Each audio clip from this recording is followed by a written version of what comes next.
नमस्कार, मैं हूं सानिया और आप देख रहे हैं डे न्यूज। खबरों की शुरुआत करने से पहले आइए एक नजर डालते हैं उन खबरों पर जो बनी है आज की सुर्खियां।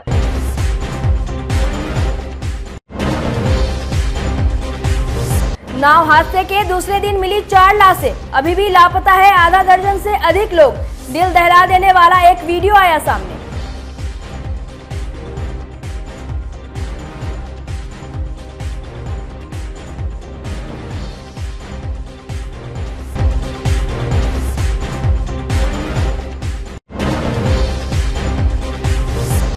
पीड़ित परिवार से मिलने पहुंचे नेता प्रतिपक्ष विजय कुमार सिन्हा। ग्रामीणों का भड़का आक्रोश, बांस बल्ला लेकर खड़े हो गए गाड़ी के सामने। नेता प्रतिपक्ष का रोक लिया रास्ता, कहा नदी पर पुल होती तो नहीं होता इतना बड़ा हादसा।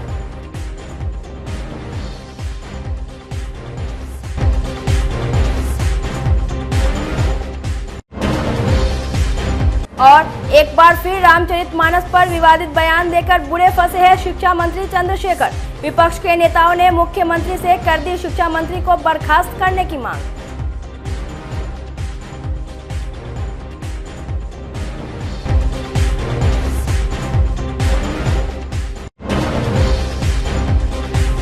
तो ये थी आज की सुर्खियां और अब खबरें विस्तार से। मुजफ्फरपुर में हुए नाव हादसे का दिल दहला देने वाला एक वीडियो सामने आया है। वीडियो में दिख रहा है कि कैसे नाव पर सवार 30 लोग नदी की तेज धार में बह गए। हालांकि इस दौरान लोगों ने छलांग लगाकर बचने का प्रयास किया। 20 लोग जान बचाने में सफल रहे, लेकिन 10 बच्चे नदी की तेज धार में बह गए। घटना के दूसरे दिन शुक्रवार को भी सुबह से ही रेस्क्यू ऑपरेशन चल रहा है। इस दौरान 4 शव बरामद किए गए। जैसा कि दर्शकों को मालूम है कि घटना बेनीबाद ओपी के है। बता दें कि नाव पर बच्चों के साथ उनके परिजन भी सवार थे। एसडीआरएफ और एनडीआरएफ की टीम लगातार खोजबीन कर रही है। बताया जा रहा है कि नाव पर सवार बच्चे स्कूल जा रहे थे, इसी दौरान हादसा हो गया। घटना के बाद से परिजनों में कोहराम मचा हुआ है।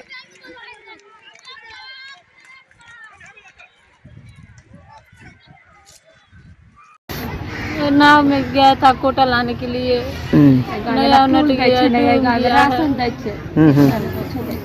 नहीं सब क्लास मिला, क्लास नहीं मिला, कोई नहीं था। पापा था, एक वो पुतौ था छोटी, लेकर रही थी। कितना उम्र था पापा का? 55। क्या नाम था? सिद्धि चौपाल। अच्छा, कहाँ जा रहे थे? भागमत कोटा लाने जा रहे थे। कैसे मालूम पड़ा आप लोगों को? उनको फोन किया तो हम आए अपना ससुराल के। अच्छा, नाव चला रहे थे सर, उस पार के लोग मतलब राशन ले लिए के लिए और मतलब स्कूल के लिए विद्यार्थी लोग सब थे। तो भरल लिया था तो हम लाए, खींच के लिया, खींचते खींचते ला के यहाँ दीवार में धक्का लगा। धक्का लगने के बाद वो डोरी पर भार पड़ा, डोरी टूट गया, हम गिर गए नदी में। लैया तो तखनी नहीं डूबा। हम कहीं सभी आदमी अनामत रहिए, लैया को दीवार नहीं पकड़ा रहा है कि हम कहीं पर तो लैया हम सताइए लेंगे से, आप घबराइएगा नहीं, डोलिए उलिएगा नहीं, जहाँ पर है कहीं पर रह जाइए। मजू सब घबरा गए, इधर से उधर हुआ, लैया पलट गया वो हुआ जाकर। किस गांव के उसमें लोग? मधुरपट्टी का था। कितने लोग थे उस समय नाव में? लगभग 20-25 आदमी थे। 25 आदमी का उस नाव का क्षमता कितना? 25 आदमी का क्षमता है? उस लैया पर 50 आदमी का क्षमता है। यही लैया बनता था? हाँ, यही लैया। कितने लोग उस समय निकल पाए थे? कितने लोगों को सुरक्षित निकाला गया था? 13-14 आदमी सुरक्षित निकला है। अच्छा। और 12-13 आदमी अभी तक पता नहीं लग रहा है। हाँ, इसमें ज्यादा बच्चे ही हैं? हाँ, वे 16 साल 12 साल सब स्कूल के बच्चे थे? स्कूल के बच्चा था 5-7। हेलो, कितने दिन से आप नाव चलाते हैं? 40-50 बरस से हमको बाप दादा लैया चला रहे थे। हाँ, नाव ही सहारा है उस पर आने के लिए? हाँ, दूसरा कोई बेनीबाद होके सहारा है, केरा हाईवे पर होके, दूसरा कोई सहारा आने के लिए सिर्फ एक नाव ही एगो नाव सहारा है। क्या नाम है आपका? हरि किशोर सहनी। हम लोग मधुरपट्टी का। हमको सरकार ठीक है, बाढ़ में राहत परमाना देती है, तो हमको सरकार व्यवस्था न रखे हुआ कि आप डूबिएगा तो आप वो अथी रखिए, वो भी नहीं दिए हुआ है। नाव उस समय आप ही चला रहे थे? किस समय घटना हुई? कितने बजे की घटना है? 10 बजे के बाद। 3 का पहचान हो चुका है, एक आ रहा है। चौथा जो अभी मिला है वो कहाँ पे मिला है? वो नमापुर। नमापुर। अच्छा अच्छा। तो अब तक 4 की पहचान हुई है। रेस्क्यू फिलहाल अब चलेगी कि अभी रोक दिया जाएगा फिलहाल? सर कितने लोगों की और की संभावना लोग बता रहे हैं? हम लोग तो ग्रामीण के अनुसार 10-12 बोल रहे हैं जी। तो 4 बरामद हुआ। अब उसके बाद के बाकी है 8 कन्फर्म। टीम लगातार कार्य कर रही है। टीम लगातार कार्य कर रही है। हाँ, कार्य कर रही है। कल भी रेस्क्यू चलेगा? हाँ, कल के आदेश होगा तो कल भी होगा। मुजफ्फरपुर में गायघाट प्रखंड के बेनीबाद ओपी क्षेत्र में गुरुवार को बागमती नदी में हुए नाव हादसे में लापता लोगों की तलाश लगातार जारी है। इनमें से ज्यादातर स्कूली छात्र थे। शुक्रवार को 3 शव बरामद किए गए। सिविल सर्जन डॉक्टर योशी शर्मा ने बताया कि स्थानीय गोताखोर और एनडीआरएफ की टीम ने 4 वर्षीय अजमत, 20 वर्षीय पिंटू शहनी और 40 वर्षीय समसुल का शव पानी से बाहर निकाला। सिविल सर्जन ने बताया कि जिलाधिकारी ने इस हादसे की जांच के आदेश दे दिए हैं। वहीं पीड़ित परिवारों को आर्थिक सहायता मुहैया कराने के लिए भी कहा गया है।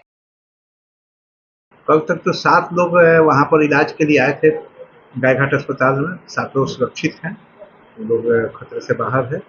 आज अभी तक सूचना मिली है कि 3 लाश आया है, जिसका कि जिलाधिकारी महोदय के आदेशानुसार वहीं पर कैंप लगा करके गायघाट में ही पोस्टमार्टम कराने का उपाय किए हैं। इसमें 3 चिकित्सक अपने यहाँ से, 2 शल्य चिकित्सक, 1 शिशु रोग विशेषज्ञ और 1 मेडिकल कॉलेज से एफएमटी के जो पोस्टमार्टम के जो डॉक्टर होते हैं उनको वहाँ पर रिक्रूट किए हैं। ये लोग जा करके वहाँ काम शुरू कर दिया है ताकि लोगों को दूर नहीं जाना पड़े। वहीं से उनकी जो कानूनी सहायता पोस्टमार्टम के बाद मिलने वाली है या जो भी आर्थिक सहायता मिलने वाली है वो प्रक्रिया में विलम्ब नहीं हो, लोगों में संतोष। मुजफ्फरपुर पुलिस ने 2 थाना क्षेत्र से 4 अपराधियों को हथियार के साथ गिरफ्तार किया, जिसमें एक पूर्व मुखिया भी शामिल है। पुलिस की पूछताछ में गिरफ्तार पूर्व मुखिया ने कई राज उगले हैं। मुजफ्फरपुर में हथियार के साथ एक पूर्व मुखिया को गिरफ्तार किया गया है। लग्जरी कार से वे अपने साथियों के साथ दरभंगा 4 लेन से मुजफ्फरपुर आ रहे थे। इसी दौरान पकड़े गए उनके 2 साथियों को भी गिरफ्तार किया गया। अहियापुर थाना क्षेत्र के गरहा ओपी के पास तीनों को पकड़ा गया। पकड़े गए लोगों में बोझा प्रखंड के भूतानी पंचायत के पूर्व मुखिया मोहम्मद नूर आर्यन और हरिशंकर शामिल है। एएसपी नगर अवधेश सरोज दीक्षित ने बताया कि गरहा ओपी पर भारी हरिंद्र तिवारी वाहन जांच कर रहे थे। इसी दौरान दरभंगा की ओर से एक लग्जरी कार आ रही थी, उसे रुकने का इशारा किया। शक के आधार पर उसकी तलाशी ली गई, जिसमें उसके पास से पिस्टल, कारतूस बरामद किया गया। वाहन को जब्त कर उन सभी से पूछताछ की गई। पूछताछ में समस्तीपुर से हथियार खरीदने की बात बताई गई। हालांकि हथियार का इस्तेमाल वह किस काम में करता वह स्पष्ट नहीं बताया। हथियार बेचने वाले के बारे में भी जानकारी जुटाई जा रही है। कल शाम 8 बजे के आसपास गड़ा ओपी अंतर्गत गड़ा ओपी अध्यक्ष के द्वारा अपनी टीम के साथ में बाइक चेकिंग की जा रही थी। उसी क्रम में एक उजले रंग के एक्सयूवी का मूवमेंट इन्होंने देखा जो थोड़ा सस्पिशियस लगा। उसका सस्पिशन के बेसिस पे जब उसका पीछा किया गया और उसकी चेकिंग की गई तो उसमें पाया गया कि 3 व्यक्ति थे। एक मोहम्मद नूर खां है जो पूर्व बोचा प्रखंड अंतर्गत भूतानी पंचायत के पूर्व मुखिया रह चुके हैं। एक आर्यन है, एक हरिशंकर हैं। ये तीनों व्यक्ति थे जो समस्तीपुर वाली साइड से आ रहे थे और चेकिंग के क्रम में पता लगा कि इनके द्वारा वेपन एक कैरी किया जा रहा था। एक देसी पिस्टल था, एक मैगजीन थी और 2 कार्ट्रिजेस थे। इन तीनों से जब इसके संबंध में पूछताछ की गई तो पता लगा कि इनके द्वारा ये हथियार समस्तीपुर से खरीद करके लोग लेके आ रहे थे और इसको अपनी पोजीशन में इन्होंने रखा हुआ था। इनका कल की इंक्वायरी में पता लगा कि इनमें से जो पूर्व मुखिया हैं मोहम्मद नूर खां, इनका पूर्व में भी आपराधिक इतिहास रहा है और अलग अलग थाना अंतर्गत अहियापुर, हथौड़ी थाना अंतर्गत इनके द्वारा पहले भी इनके अगेंस्ट में क्रिमिनल केस दर्ज हो चुका है। क्या घटना को अंजाम देते थे? अभी इंक्वायरी का विषय है, अभी इनसे पूछताछ की जाए। वेपन पर रखने का उद्देश्य या लूटपाट भी हो सकता है? हो सकता है, लूटपाट भी हो सकता है या फिर दहशत फैलाना भी हो सकता है, क्योंकि इनका रिकॉर्ड सही नहीं रहा है अपने एरिया में। इनका शुरू से इनकी एक्टिविटीज सस्पिशियस रही है। उनके साथ जो 2 और हैं उनका कुछ रिकॉर्ड उनका भी निकाला जा रहा है। वहीं सदर थाना क्षेत्र के गोबरसही स्थित आनंद नगर मोहल्ले के सीआरपीएफ के असिस्टेंट कमांडेंट के घर दिन दहाड़े अपराधियों ने लूटपाट की थी और दहशत फैलाने के लिए फायरिंग भी किया था। इस कांड में पुलिस ने मुख्य आरोपी को गिरफ्तार कर लिया है। उसकी पहचान सदर थाना क्षेत्र के पकड़ी इस्माइल निवासी रोहित कुमार के रूप में हुई है। वहीं फरार अपराधी रमन सोनू उर्फ साइको और रामनाथ अभी भी पुलिस गिरफ्त से बाहर है। पुलिस उसकी तलाश में छापेमारी कर रही है। पकड़े गए अपराधी रोहित के पास से पुलिस ने लूटा हुआ मोबाइल फोन और एक चाकू बरामद किया है।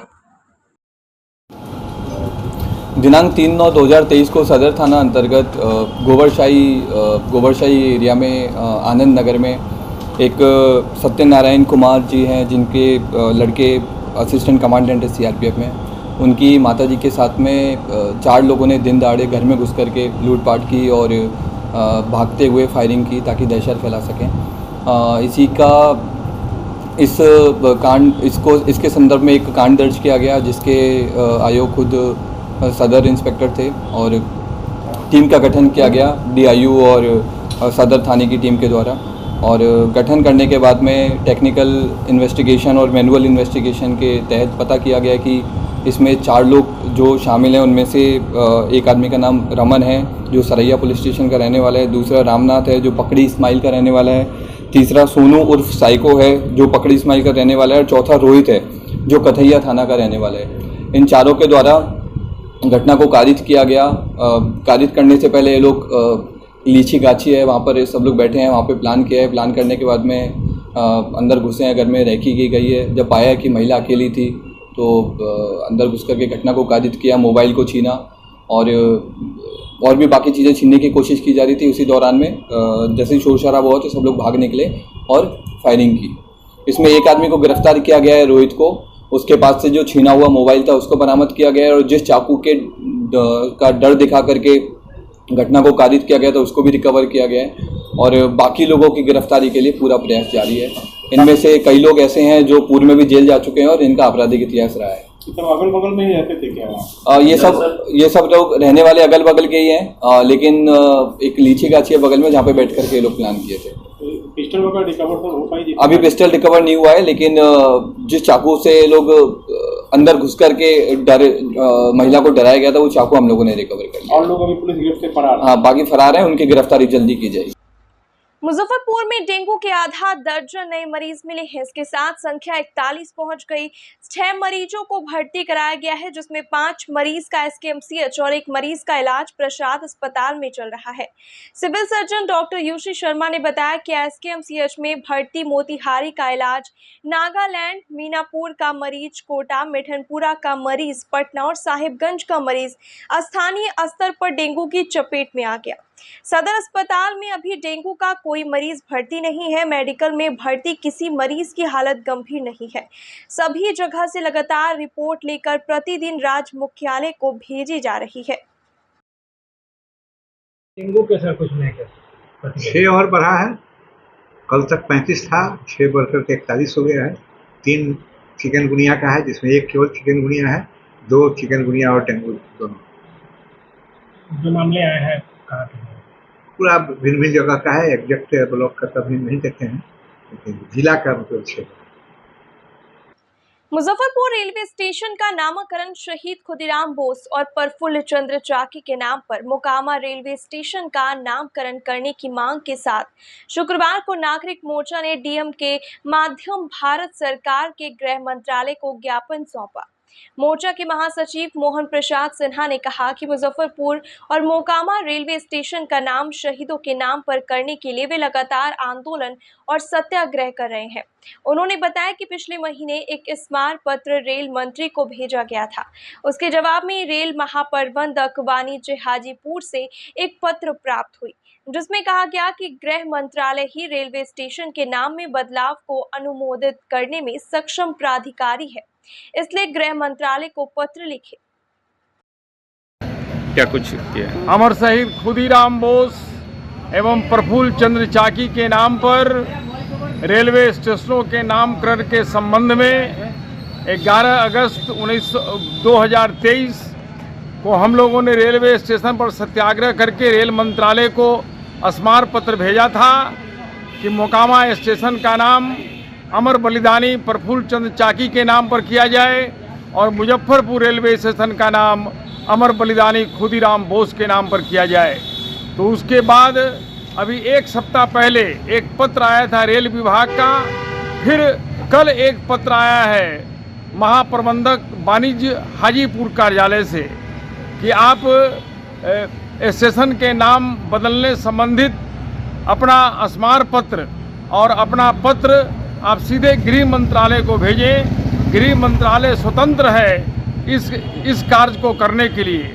आज नागरिक मोर्चा ईमेल के माध्यम से भारत के माननीय गृह मंत्री आदरणीय अमित शाह जी को एक पत्र भेजकर यह आग्रह किया है कि अमर बलिदानी खुदीराम बोस एवं प्रफुल्ल चंद्र चाकी, जिन्होंने आज़ादी के आंदोलन में अद्वितीय और बेमिसाल योगदान दिया था, खुदीराम बोस यहीं पकड़ लिए गए और यहीं मुजफ्फरपुर सेंट्रल जेल में उन्हें फांसी दे दी गई। और प्रफुल्ल चंद्र चाकी बंगाल भागते समय मोकामा रेलवे स्टेशन पर फिरंगी सिपाहियों से घिर गए। उन्होंने उसके बाद उन्होंने अपने ही गोली से अपने को बलिदान कर दिया। लेकिन मोकामा रेलवे स्टेशन पर ऐसे महान क्रांतिकारी का कोई नामो निशान नहीं है। जन सहयोग से, सुरेश शर्मा जी के सहयोग से यहाँ प्रफुल्ल चंद्र चाकी की प्रतिमा लगाई गई, नहीं तो खुदीराम बोस अकेले यहाँ रहते। इसलिए हम लोगों ने मांग किया है रेल मंत्रालय से कि दोनों शहीदों के नाम पर रेलवे स्टेशन का नामकरण किया जाए। तो एक सप्ताह पहले एक पत्र आया था, फिर दूसरा पत्र कल आया कि आप गृह मंत्रालय और बिहार सरकार से आप संपर्क करें। गृह मंत्रालय इसमें स्वतंत्र है किसी स्टेशन के नामकरण करने के लिए। हम लोगों ने गृह मंत्री को भेजे पत्र में यह भी चर्चा की है कि हम लोगों का एक प्रतिनिधि मंडल मिलने का समय भी दिया जाए। सुरेश शर्मा जी के नेतृत्व में प्रोफेसर नरेंद्र कुमार सिंह, प्रेमचंद्र सिंह, आलोक कुमार अभिषेक, आनंद कुमार महतो, डॉक्टर तानर राय सहित 7 सदस्यीय प्रतिनिधि मंडल का नाम उसमें हमने भेजा है। अब देखते हैं गृह मंत्री जी क्या करते हैं। अगर यह कार्य हो जाता है तो इस अमृत काल में, इस आज़ादी के 75वीं वर्षगांठ पर देश के अमर आत्माओं के प्रति भारत सरकार की बहुत बड़ी श्रद्धांजलि होगी। मुजफ्फरपुर के सिकंदरपुर मुक्ति धाम में मां काली का एक मंदिर है। माता के भक्त शमशान घाट में मां काली का दर्शन करने आते हैं। खासकर अमावस्या को विशेष पूजा अर्चना और रात 12 बजे भव्य आरती की जाती है, जिसमें मुजफ्फरपुर के साथ दूसरे जिले के भी लोग शामिल होते हैं। 1996 में ऋषिकेश से मुजफ्फरपुर आए अघोरी बाबा सृष्टि सुनियम महाराज ने शमशान घाट में साधना करने के लिए हवन कुंड स्थापित किया। इसके बाद मां काली की आराधना शुरू की। 4 साल बाद शमशान घाट में मां काली की प्रतिमा स्थापित की गई। मंदिर की स्थापना करने वाले सृष्टि सुनियम महाराज आज भी इस मंदिर में हैं। इनके तंत्र विधा सीखने के लिए लोग दूर दूर से अमावस की रात आते हैं। अघोरी बाबा का कहना है कि शमशान में जलती चिताओं के बीच माता की आराधना सर्व मनोकामना को सिद्ध करने वाला है।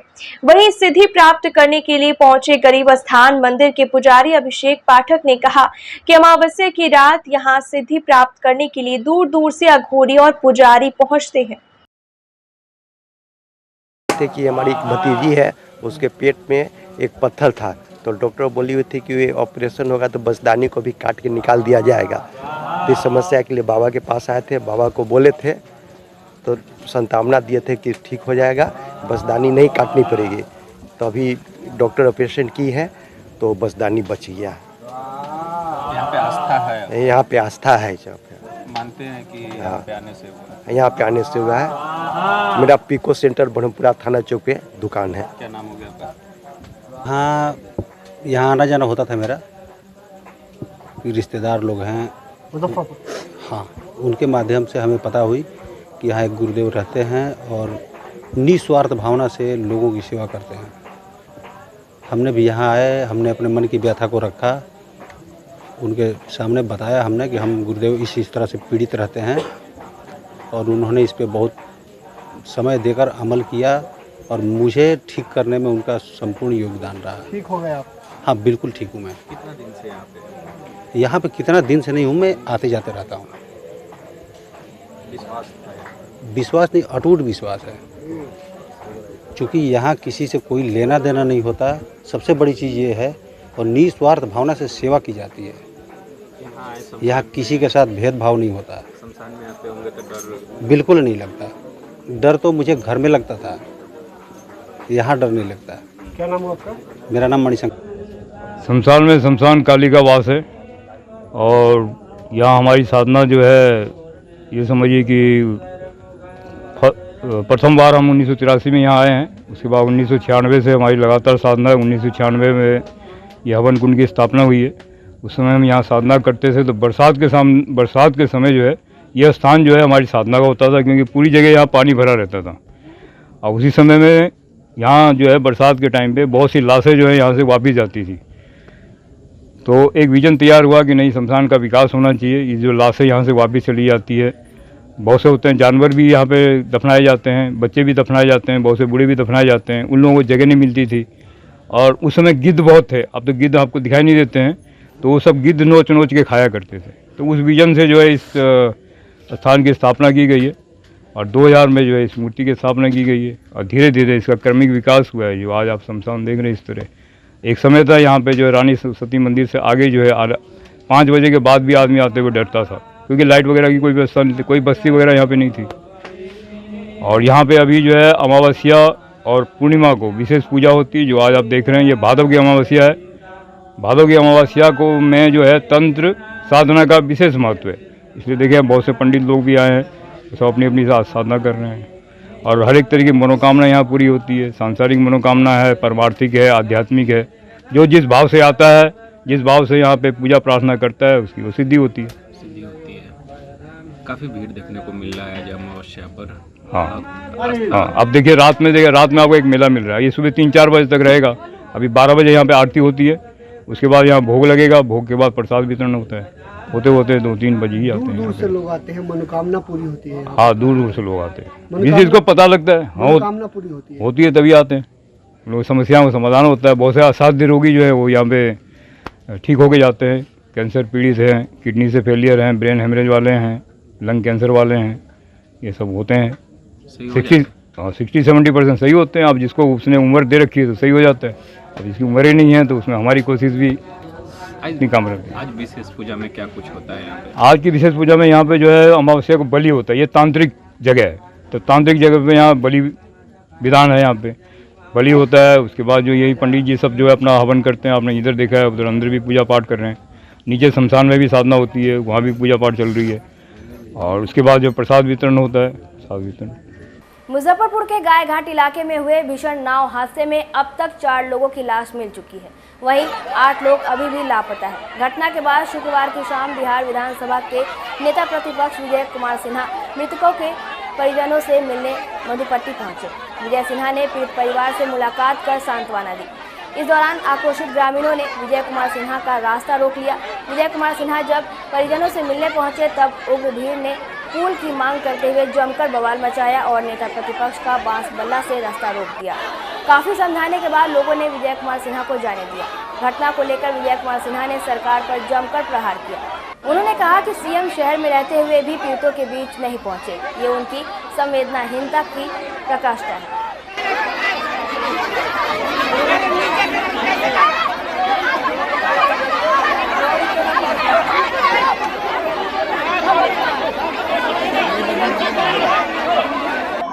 ये सरकार की निकम्मापनी है। सरकार के निकम्मापनी के कारण ये हादसा हुआ है। लोग बता रहे हैं कि 2002-03 में भी इस तरह की घटना घटित हुआ और यहाँ पर पुल अगर जो बनाया जाता ये हादसा नहीं होता। एक ही गांव का अब राशन लेने के लिए नदी पार करके आना पड़े, बच्चे को पढ़ने के लिए नदी पार करके जाना पड़े, पूरे जिंदगी को दांव पर लगाकर यहाँ का प्रशासन की कायरतापूर्ण काम के कारण आज एनडीआरएफ एसडीआरएफ का टीम अगर जो सजग रहता तो लोगों की जिंदगी को बचाया जा सकता था। और मुख्यमंत्री शहर में रहते हुए पीड़ित लोगों के आंसू पोंछने नहीं आना उनकी संवेदनहीनता की पराकाष्ठा है। और इस तरह की घटना पर मुख्यमंत्री का संवेदनहीनता। नीतीश कुमार जी मुजफ्फरपुर आए थे और यहाँ कहा नहीं आए, इसलिए कलेक्टर को हम भेजे, कलेक्टर वोट लेने आता है, यहाँ कलेक्टर वोट लेने आता है, हाउस में आवाज उठाइए। निश्चित तौर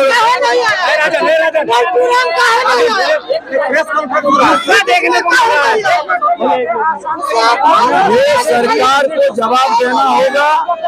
और आज विद्यालय के हर गांव के अंदर इस तरह के जिंदगी को जोखिम में डाल करके आज राशन वितरण की व्यवस्था गांव के जिस पात्र में है उसी तरफ करना चाहिए। विद्यालय की व्यवस्था भी उसी तरफ होनी चाहिए। इस तरह के वातावरण सरकार की लापरवाही, गैर जिम्मेदारी है और पूरी अराजकता का वातावरण है, जिसका परिणाम से ये घटना घटित हुआ।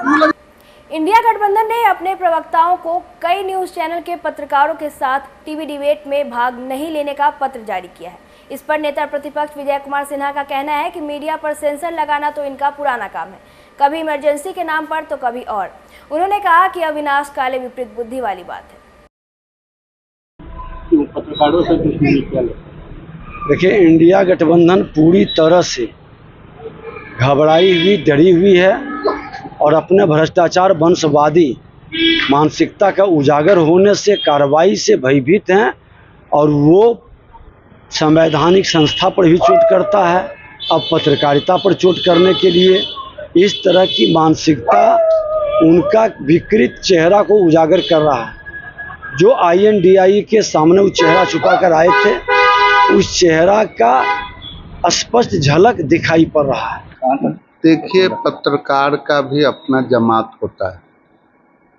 पता चल गया होगा कि ये पत्रकार कहीं से गाइडेड है, इसलिए ऐसा मेरे समझ में ऐसा हुआ होगा। या तो NDA जो है प्रधानमंत्री या हमारे इंडिया के द्वारा मैं कह रहा हूँ, तो इंडिया के द्वारा जो है हमारे प्रधानमंत्री के द्वारा कुछ ऐसी बात नहीं होती है। इंडिया जो है वह नामे का डिक्शनरी में अर्थ गलत है, तो उनसे अच्छा काम को उम्मीद क्या कीजिए। बिहार के शिक्षा मंत्री चंद्रशेखर ने एक बार फिर से नया विवाद खड़ा कर दिया है। उन्होंने रामचरितमानस पर फिर से विवादित टिप्पणी की है। चंद्रशेखर ने कहा कि इसमें इतने हानिकारक तत्व है कि इसकी तुलना पोटेशियम साइनाइड से की जा सकती है। शुक्रवार को मुजफ्फरपुर पहुंचे शिक्षा मंत्री चंद्रशेखर ने अपने बयान को लेकर कुछ भी कहने से इनकार किया। कहा कि जो कहा है सही कहा है।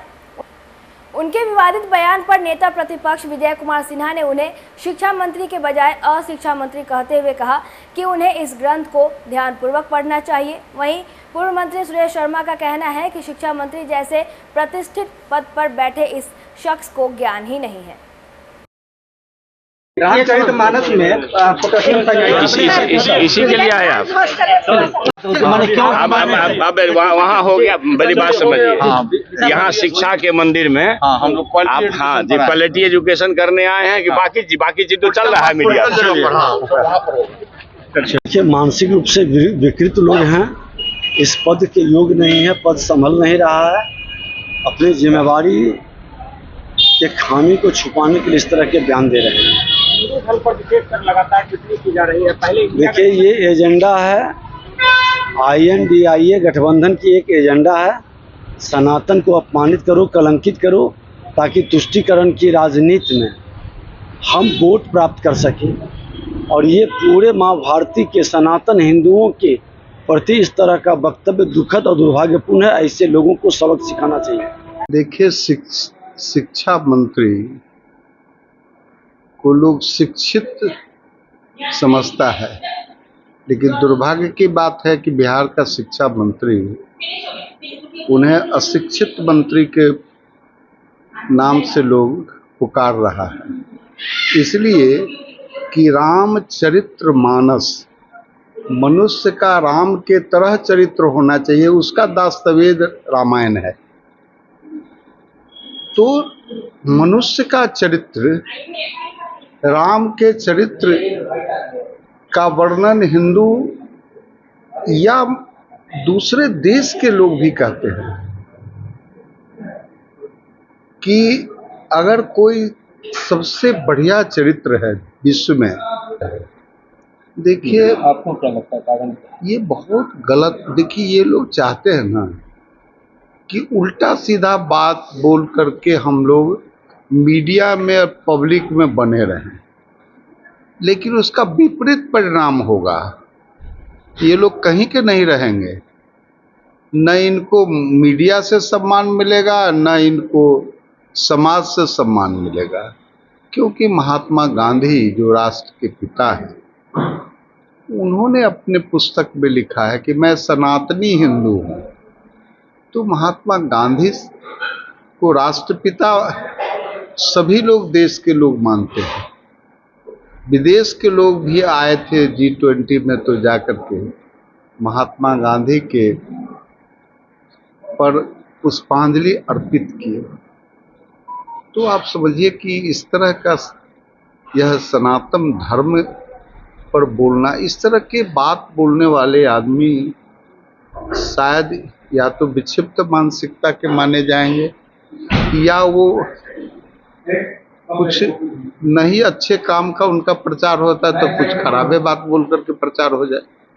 मुजफ्फरपुर के SKJ लॉ कॉलेज की स्थापना के 75 वर्ष पूरे होने पर आयोजित प्लेटिनियम जुबली कार्यक्रम में मुख्य अतिथि के तौर पर शिक्षा मंत्री डॉक्टर चंद्रशेखर शामिल हुए। कॉलेज के पूर्व प्राचार्य डॉक्टर जयंत कुमार ने कॉलेज के इतिहास से सभी को परिचित कराया।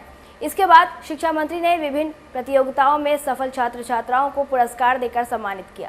साथ ही दिव्यांग बच्चों को वाद्य यंत्र देकर उनकी हौसला अफजाई की। शिक्षा मंत्री ने LP शाही की तुलना महामना से करते हुए कहा कि आज उनके कारण ही बिहार में कई अच्छे अधिवक्ता मिल पाए।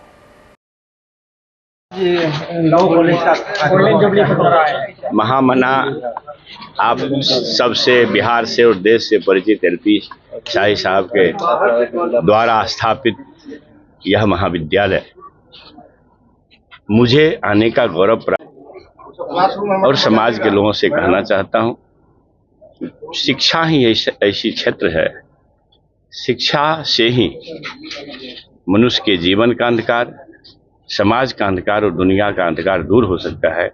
इसलिए शिक्षा के क्षेत्र में सर्वश्रेष्ठ देने का कष्ट करें, कृपा करें।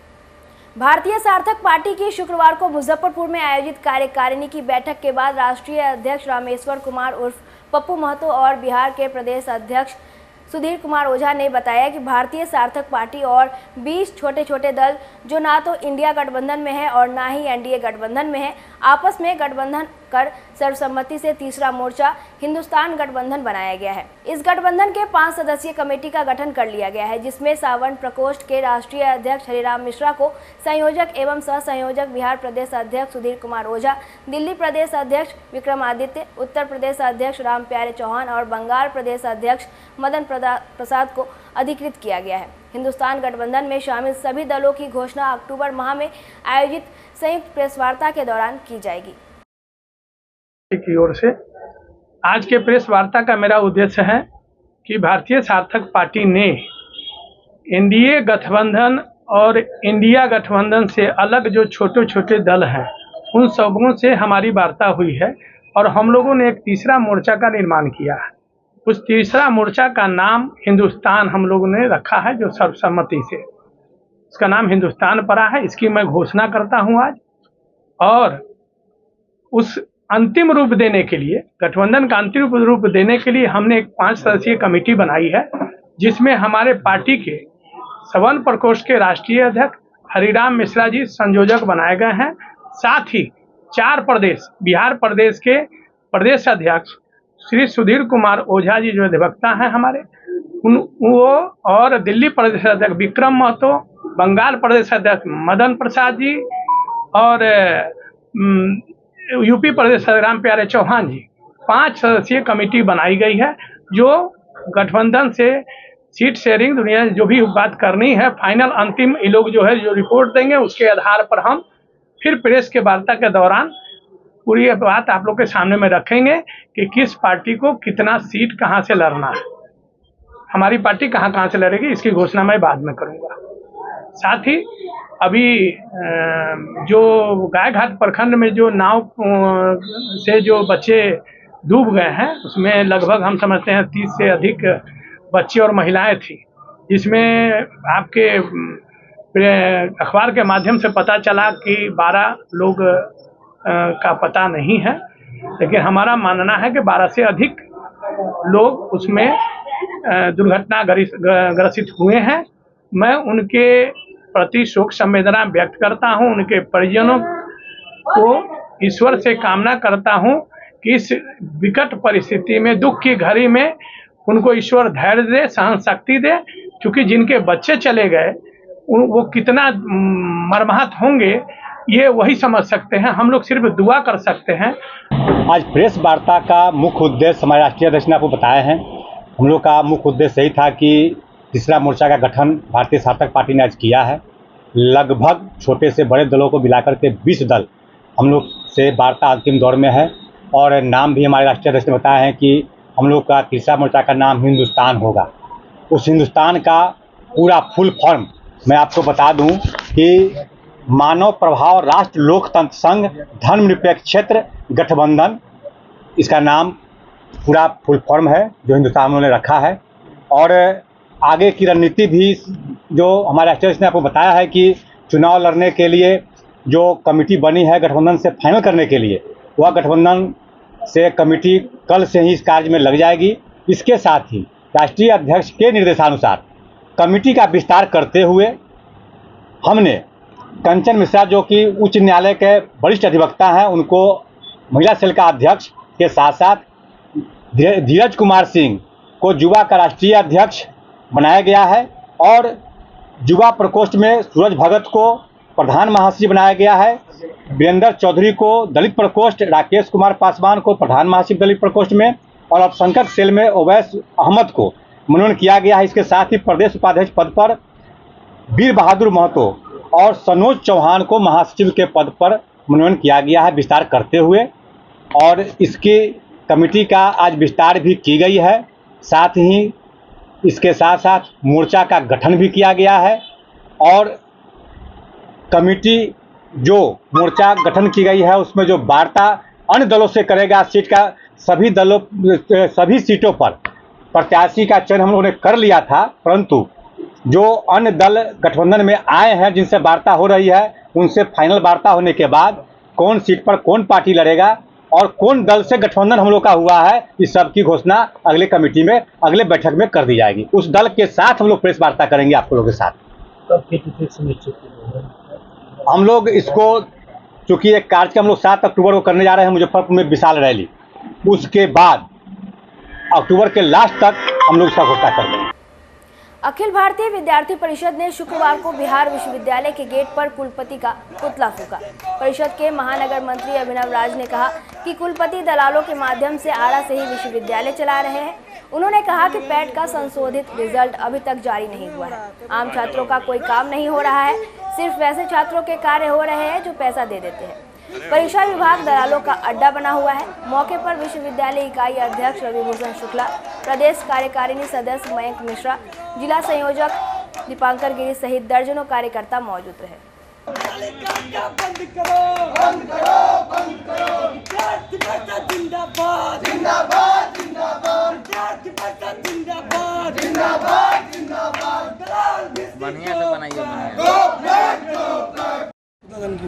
जी, विश्वविद्यालय की स्थिति बहुत बदहाल है। दलाली व्यवस्था हावी हो चुका है और विश्वविद्यालय के गार्जियन कुलपति होते हैं, लेकिन कुलपति को कोई चिंता ही नहीं है कि छात्रों की समस्या कैसे हल होगी। विश्वविद्यालय अभी इतने दिन बंद रहा है, कर्मचारियों ने धरना दिया, बंद किया, तो उनको चिंता करनी चाहिए ना कि यहाँ के विद्यार्थियों की यहाँ की जो समस्याएं हैं वो कैसे ख़त्म होगी। दलाली व्यवस्था तो पूरी हावी है। 20-20 साल से कर्मचारी एक विभाग में पड़े हुए हैं और वो वहाँ दलाली व्यवस्था का एक पूरा एक माध्यम बना लिए हैं। उनका एक संपर्क है साइबर कैफ़े पर, यहाँ वहाँ हर एक जगह से वो दलाली का फाइल उठाते हैं और उतने ही छात्रों का काम करते हैं जितनों से वो पैसा उठाते हैं। आम छात्रों का यहाँ कोई काम नहीं हो रहा है।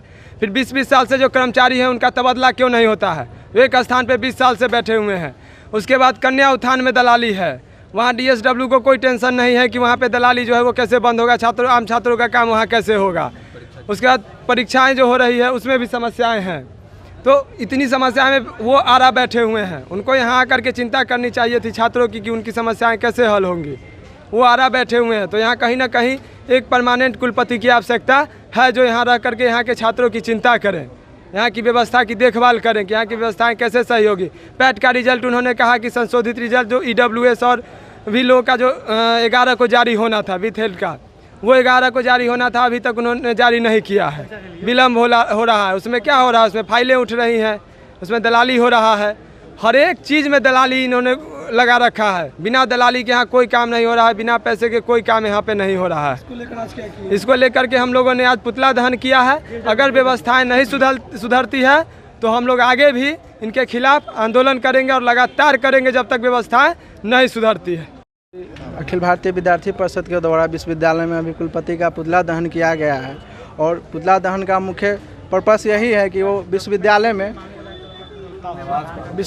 वो आ नहीं रहे हैं, आरा से ही विश्वविद्यालय को चला रहे हैं। यहाँ पे सप्ताह में बस वो शनिवार को आते हैं और संडे को रहते हैं, और जो भी उनकी जो ज़रूरत फाइलें होती है वो संडे को अपने आवास पे ही मंगा लेते हैं और साइन करके कर्मचारी का सारा काम करते हैं। विद्यार्थी का कोई काम नहीं हो रहा है। यहाँ पे कर्मचारी लोग भी 2 दिनों तक यहाँ पे प्रोटेस्ट किए थे और विश्वविद्यालय को बंद कराया था। आज से विश्वविद्यालय खुली है लेकिन अभी भी कोई काम नहीं हो रहा है। यहाँ पे विश्वविद्यालय में विद्यार्थी आ रहे हैं, डिग्री के लिए भटक रहे हैं, पेंडिंग के लिए भटक रहे हैं, किसी का कोई सुनने वाला यहाँ पे नहीं है। पहले जो डिग्री होती थी, इससे पहले जो डिग्री प्रिंट होती थी जिसका 416 रुपया लिया जाता था, वो डिग्री ऐसा क्वालिटी का हुआ करता था कि न कटेगा, न फटेगा, न जलेगा। अब जो क्वालिटी जो दिशा इंटरप्राइजेज को दे दिया गया है रजिस्ट्रार के द्वारा, और वहाँ पे से जो डिग्री छपाया एकदम डी क्वालिटी का डिग्री है, वो फट जा रहा है। वो डिग्री का क्वालिटी ही अच्छा नहीं है और यहाँ कोई सुनने वाला है नहीं। विश्वविद्यालय में VC यहाँ आ ही नहीं रहे, वो सैटरडे को ही आते हैं। यहाँ पे जो ज़रूरत फाइल होता है वो साइन करके यहाँ से चले जाते हैं। वो विद्यार्थी से मिलने के लिए किसी अधिकारी के पास टाइम नहीं है। कन्या उत्थान में यहाँ बहुत सारा दलाली चल रहा है, जो स्कॉलरशिप छात्रों को मिलता है। वहाँ पे अगर DSW किसी विद्यार्थी को अगर कॉल करती है तो छात्राओं को कहा जाता है कि मेरे व्हाट्सएप पे तुम अपना ये डॉक्यूमेंट भेजो और बात करो। DSW ये बोलते हैं छात्रा को, लड़की को कहती है कि तुम व्हाट्सएप पे मैसेज करो, हम तुम्हारा ये कर देंगे। आज क्या किया? आज ये विद्यार्थी परिषद के द्वारा यहाँ पे पुतला दहन किया गया है कुलपति का। अगर कुलपति नहीं आते हैं, अपने कार्यालय में नहीं बैठते हैं यहाँ पे, तो आगे भी विद्यार्थी परिषद विश्वविद्यालय में आंदोलन करेगी, प्रोटेस्ट करेगी चरणबद्ध तरीके से। संत रविदास महासंघ की ओर से शुक्रवार को मुजफ्फरपुर के खुदीराम बोस स्मारक स्थल पर आयोजित सभा में गाय घाट के भटगामा में हुए नाव हादसे के मृत आत्मा की शांति के लिए श्रद्धांजलि अर्पित की गई। मौके पर उपस्थित संगठन के प्रदेश महासचिव जयमंगल राम ने कहा कि हादसे के दौरान मुख्यमंत्री मुजफ्फरपुर में ही थे, लेकिन उन्होंने इतना भी जरूरी नहीं समझा कि घटना स्थल पर जाकर पीड़ित परिवार को सांत्वना दें। उन्होंने कहा कि यह दुर्भाग्य है कि आज़ादी के इतने वर्षों के बाद भी उस इलाके में पुल नहीं बना है। आज भी बच्चे नाव से नदी पार कर स्कूल जा रहे हैं। अंतर्गत गायघाट प्रखंड के बाजपट्टी ग्राम में जो नौका दुर्घटना में स्कूल जा रहे छात्र को दर्दनाक मौत होने से आज शहीद खुदीराम बोस स्मारक स्थल पर रविदास महासंघ की ओर से श्रद्धांजलि अर्पित कर रहे हैं। जो भविष्य में कोई मिनिस्टर बन सकते थे, कोई अधिकारी बन सकते थे, कोई विभिन्न तरह का टीचर चाहे जो भी हो बन सकते थे, लेकिन आज वह दर्दनाक मौत से पूरा मुजफ्फरपुर शोक में डूबे हुए हैं। और शर्म की बात यह है, जो बिहार सरकार के मुख्यमंत्री नीतीश कुमार कल ही मेडिकल में शिलान्यास किए, लेकिन एक मरतबा झांकी पारने नहीं गए। ऐसे मुख्यमंत्री को शर्म होना चाहिए और जैसे ही मुजफ्फरपुर से आपस हुए हैं उनको गंगा में डूब मरना चाहिए था, ताकि इतना बड़ा हादसा हो गया लेकिन मुख्यमंत्री एक भी शोक संदेश भी नहीं दिए बच्चा के प्रति का, न उनको गार्जियन से मिलने का कोई अधिकारी के भेजे हैं। रात हम लोग 8 बजे तक जमे हुए थे। जो जैसा हुआ चिकार पुकार देख रहे थे, जो भी वहाँ आदमी था सबका कर्जा दहल गया था। जो ऐसा कभी भी ईश्वर ऐसा दुर्घटना न दे। मैं उस बच्चे के प्रति मैं भावभीनी श्रद्धांजलि अर्पित करता हूँ और उनको आत्मा को शांति मांगता हूँ। बिजली संशोधन बिल 2022 रद्द करने और गरीबों को 300 यूनिट बिजली मुफ्त देने सहित विभिन्न मांगों को लेकर शुक्रवार को अखिल भारतीय किसान मजदूर सभा ने मुजफ्फरपुर कलेक्ट्रेट में धरना दिया। संगठन के नेता रुद्रराम ने कहा कि बिहार सरकार गरीबों को बसाने की बात करती है, लेकिन जनजीवन हरियाली के तहत बसे हुए गरीबों को उजाड़ा जा रहा है। स्मार्ट प्रीपेड मीटर के नाम पर बिल से अधिक राशि की उगाही की जा रही है। हरियाली के नाम पर गरीबों को उजाड़ना बंद करो, अरे गरीबों को उजाड़ना बंद करो। आज जो धरना दे रहे हैं इसका मुद्दा ये है कि केंद्र की मोदी सरकार ने बिजली बिल अध्यादेश 2020 लाई थी और आज वर्तमान में वही बिजली संशोधन बिल अध्यादेश 2022 है और उसमें ये बिल कहता है कि लोग बिजली चोरी से जलाते हैं, बिजली बिल नहीं देते हैं, इसीलिए बिजली को निजी हाथों में, कॉरपोरेटों हाथों में यानी कि बड़े पूंजीपतियों के हाथों में देना है। ये कहती है, देश के लोग बेईमान हैं और चोर है, ये अध्यादेश 2022 कहती है।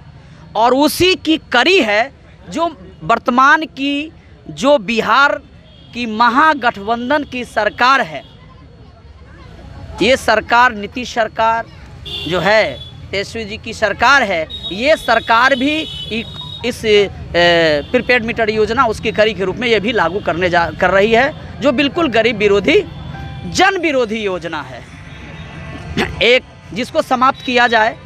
ऐसे उदाहरण स्वरूप एक बात कहना चाहेंगे कि विरोध का कारण क्या है।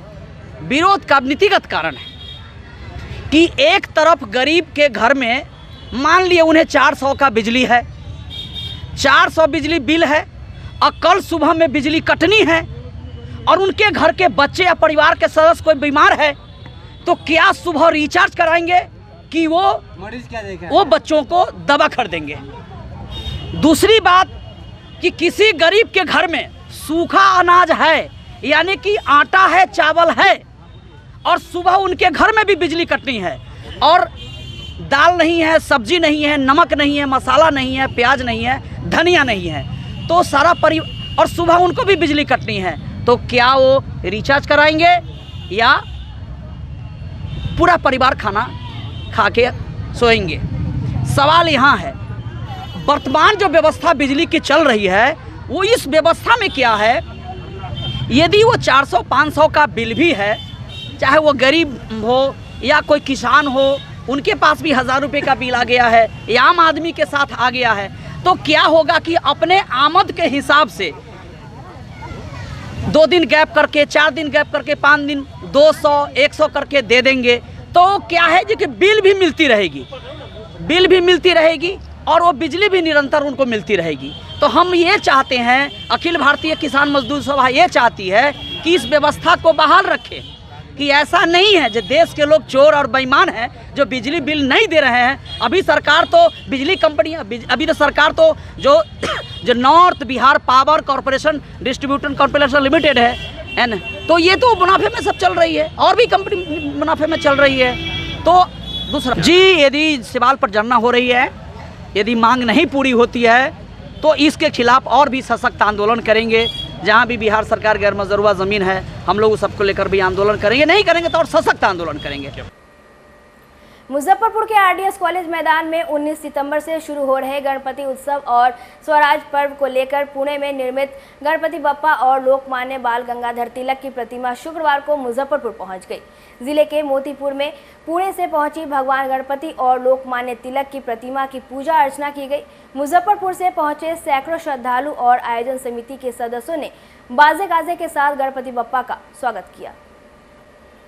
शंभुनाथ चौबे और 5 पुरोहितों की टीम ने मंत्रोच्चारण के साथ वहां से शोभा यात्रा निकाली। मोतीपुर में बप्पा का स्वागत और अभिनंदन करने वालों में पूर्व मंत्री सुरेश शर्मा, बरुराज विधायक अरुण कुमार सिंह, पूर्व विधान पार्षद गणेश भारती, रविंद्र प्रसाद सिंह, डॉक्टर अशोक शर्मा, भुवनेश्वर राय, नंद किशोर निराला, अजय सिंह, आयोजन समिति के संयोजक संजय पंकज, सह संयोजक अविनाश तिरंगा उर्फ ऑक्सीजन बाबा शामिल थे। शोभा यात्रा में शामिल सभी श्रद्धालुओं को अंग वस्त्र देकर सम्मानित किया गया।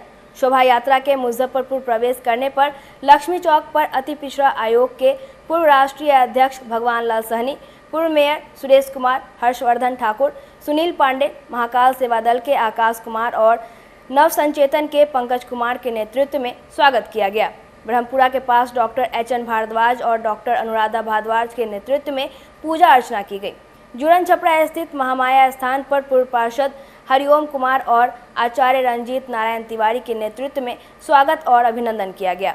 सरियागंज टावर पर मारवाड़ी युवा मंच सुमित चमरिया, आकाश कंदोई, रौनियार समाज के मनोज गुप्ता और संगीता शाह के नेतृत्व में स्वागत किया गया।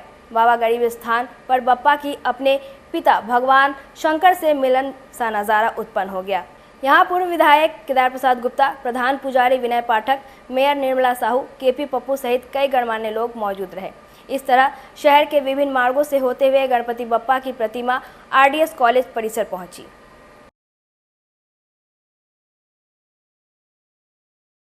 गणेश उत्सव मुजफ्फरपुर के रामदालू महाविद्यालय में 19 सितंबर से लेकर 28 सितंबर तक हो रहा है। गणेश उत्सव का यह पर्व ऐतिहासिक उत्सव इस बार मनाया जा रहा है और यह मूर्ति जो है महाराष्ट्र के पुणे से बनकर आई है। राज मुजफ्फरपुर के सीमा में प्रवेश किया है। हम सभी जनप्रतिनिधि, सामाजिक कार्यकर्ता, धार्मिक चीज़ों में विश्वास रखने वाले आम नागरिक यहाँ पर उपस्थित होकर इस मूर्ति का अभिवादन कर रहे हैं। अवसर पर महाराष्ट्र के पुणे से ये मूर्ति चल करके रामदयालु सिंह कॉलेज के प्रांगण में अगले 10 दिनों के लिए रखा जाएगा और वहाँ पर इस उत्सव के अवसर पर पुस्तक मेला से लेकर के और बहुत सारे सांस्कृतिक कार्यक्रम का आयोजन किया गया है। उसी आयोजन के क्रम में आज चूँकि विधानसभा के द्वार से क्रॉस कर रहा था, इसलिए भगवान गणेश के अभिवादन अभिनंदन हेतु हम लोग सारे सनातनी और हिंदू परिवार यहाँ पर एकत्रित होकर के इस कार्यक्रम में सम्मिलित हुए हैं। आज गणपति पुणे से बनकर जो प्रतिमा आ रही थी उसका मुजफ्फरपुर में प्रवेश हुआ। मोतीपुर में हम लोगों ने भव्य स्वागत के साथ कांटी, चांदनी चौक, बैरिया, ब्रह्मपुरा, जुरन छपरा टावर होते हुए बाबा गरीबनाथ मंदिर में महाआरती के साथ आम गोला होते हुए आरडीएस कॉलेज के प्रांगण में गणेश जी आ चुके हैं। अब मंच पर उनको विराजमान कराया जाएगा और 19 तारीख से कार्यक्रम की शुरुआत, उद्घाटन समारोह और 28 तारीख तक लगातार 10 दिवसीय गणपति उत्सव ससोराज पर्व आयोजित किया गया है। मुजफ्फरपुर शहर ही नहीं, उत्तर बिहार के लोग यहाँ आएंगे और भव्य आयोजन, पुस्तक मेला के साथ बच्चों के लिए भी दुकान की व्यवस्था और बढ़िया एक विराट गणेश उत्सव पहली बार उत्तर भारत में आयोजित किया जा रहा है। कलश यात्रा भी निकाला जाएगा। कलश यात्रा 17 तारीख को सुबह में श्री घाट मुजफ्फरपुर से आम गोला होते हुए आरडीएस कॉलेज पहुंचेगी। मुजफ्फरपुर में 19 सितंबर से लेकर 23 सितंबर 2023 तक रामदयालु सिंह महाविद्यालय परिसर में विराट गणपति उत्सव का आयोजन किया गया है। यह आयोजन राष्ट्रकवि रामधारी सिंह दिनकर न्यास दिल्ली के तत्वावधान में है। आज गणपति महाराज पुणे से मुजफ्फरपुर में प्रवेश करते हुए रामदयालु सिंह महाविद्यालय में पहुँचे हैं। यह ऐतिहासिक प्रतिमा, ऐतिहासिक अवसर, ऐतिहासिक परिवेश और ऐतिहासिक आयोजन, ऐतिहासिक एक बड़ा समारोह और यह समारोह भारतीय साहित्य, संगीत, कला, अध्यात्म, सनातन का एक बृहद समागम भी है। इस गणपति उत्सव के वातावरण में रामदयालु सिंह महाविद्यालय में पुस्तक मेला भी लगाया जा रहा है।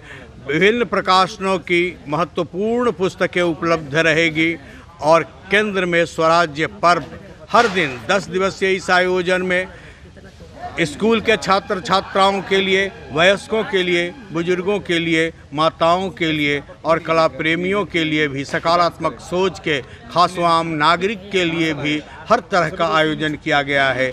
सांस्कृतिक प्रस्तुति के लिए देश विदेश के नामी कलाकारों का आना तय हुआ है। लगभग 10 राज्यपाल वर्तमान निवर्तमान के आने की सूचना मिल चुकी है। बड़े राष्ट्रीय स्तर के कलाकार आ रहे हैं। अपने अपने विषय के अधिकृत विद्वान 100 से ज़्यादा की संख्या में यहाँ आ रहे हैं। 21 गीता के श्लोकों पर डॉक्टर पूनम शर्मा के नेतृत्व में 21 कलाकारों के द्वारा 27 सितंबर को भव्य नृत्य की प्रस्तुति की जाएगी। 50 के लगभग नाटकों का मंचन किया जाएगा, जिसमें प्रेमचंद की कहानियाँ भी हैं। रविंद्रनाथ टैगोर की भी कहानियों का नाट्य रूपांतरण प्रस्तुत किया जाएगा। विवेकानंद, लोकमान्य तिलक और रश्मि रथी का मंचन किया जाएगा। इस तरह से मुजफ्फरपुर के लिए सांस्कृतिक संस्कार से संपन्न एक बड़ा आयोजन हो रहा है। गणपति की प्रतिमा उसी शिल्पकार प्रशांत खेरकर ने बनाई है, जिसके परदादा ने लोकमान्य तिलक के कहने पर 1893 में प्रतिमा का निर्माण किया था। इतिहास सत्य है, प्रमाणित है कि जब हमारा देश अंग्रेज़ों की गुलामी से त्रस्त था और जातियों के नाम पर बांट दिया गया था हिंदू समाज को, फूट डालो राज करो की नीति के साथ सत्ता पर आसीन थे और हमारे मालिक बन बैठे थे अंग्रेज। ऐसे में गणपति महोत्सव की शुरुआत करते हुए सामाजिक समरसता के लिए, सामाजिक सद्भाव के लिए और पूरे राष्ट्र के एकीकरण के लिए, पूरे राष्ट्र के शौर्य पराक्रम के जागरण के लिए लोकमान्य तिलक ने यह अभियान शुरू किया था।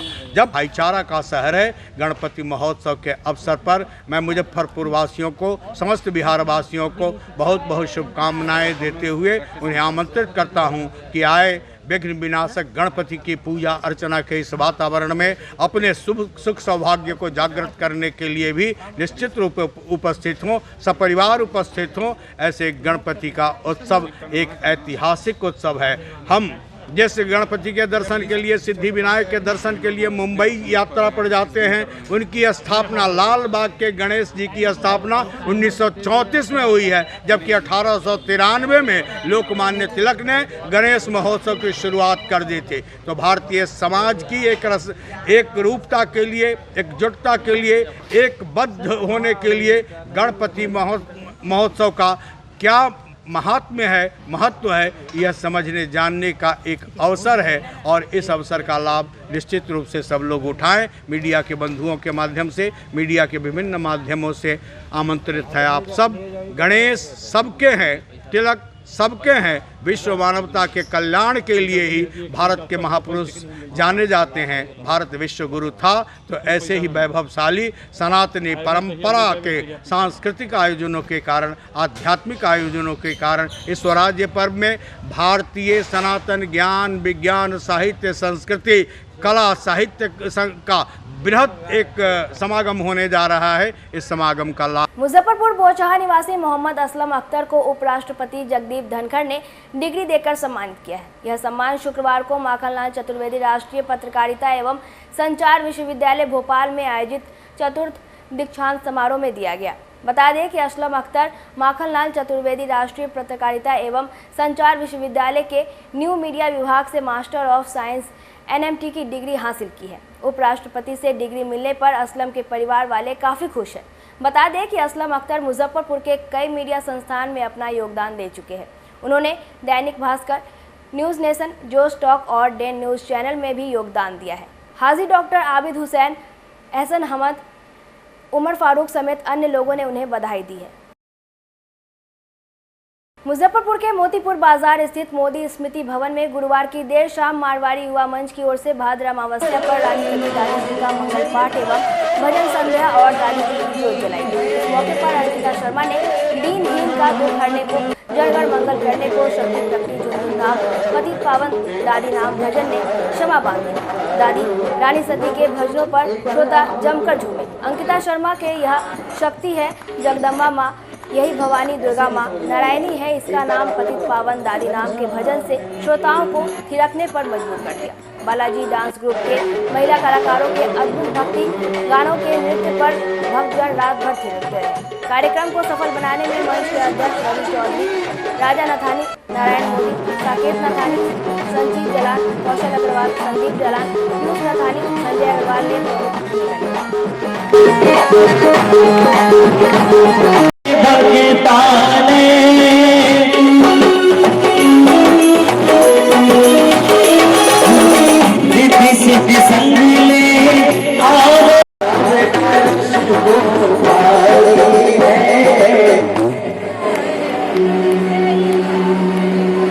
आप लोग की सुनने के लिए शांत